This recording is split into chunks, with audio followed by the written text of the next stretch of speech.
Look at creating the images.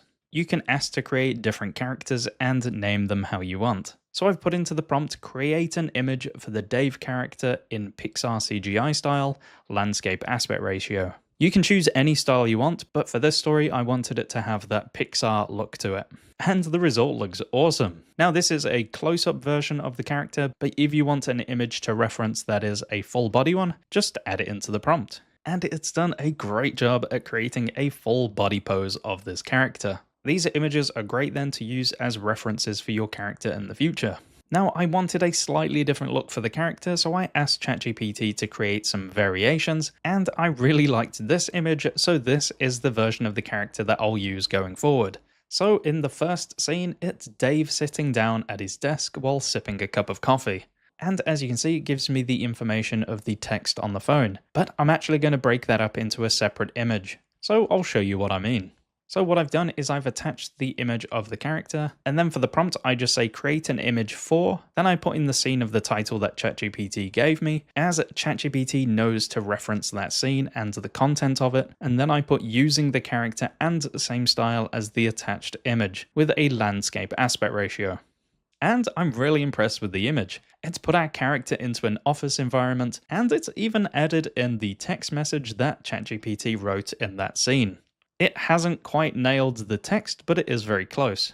But I actually want to remove this phone, so I'll show you a really awesome feature within ChatGPT where you can edit your images, just in case you want to change something within the image. So all you have to do is come up to this select button, and you just select the area that you want to edit out.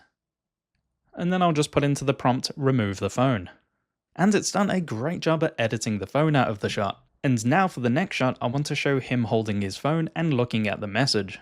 So to do this, I'm going to attach that image of Dave sitting at his desk, and then write in a close-up image of the man in the image holding his phone. And then I prompted it with what I want the message to say on the screen, and I make sure to say only show his hand holding the phone, landscape aspect ratio.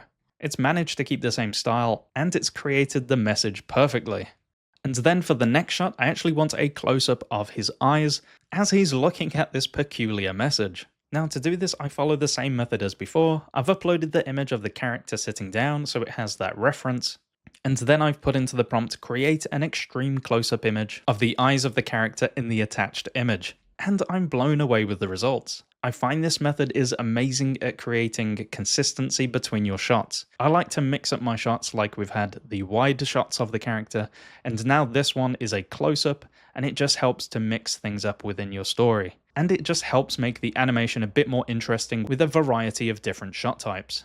And adding the reference image into the prompt helps with creating the character inside of that environment. So it's got the same kind of lighting as the original image. And if you cut in between all of these images, they seem like they're from the same scene.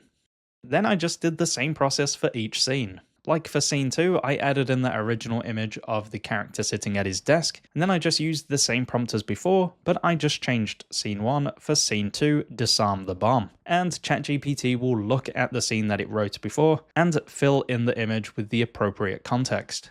And it gave me this awesome image of the character thinking that he's disarming the bomb, which in his case is just a burnt toast. And it's done a great job at keeping the same visual style and keeping the character consistent. Now, you may have to steer ChatGPT in the right direction sometimes. As for the third image, I didn't give it a reference image, I just gave it this prompt. Now the image looks really good, don't get me wrong, but you can tell that the visual style has changed slightly from a kind of 3D Pixar look to a more 2D illustration look.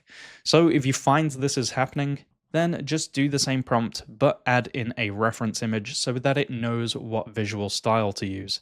So I did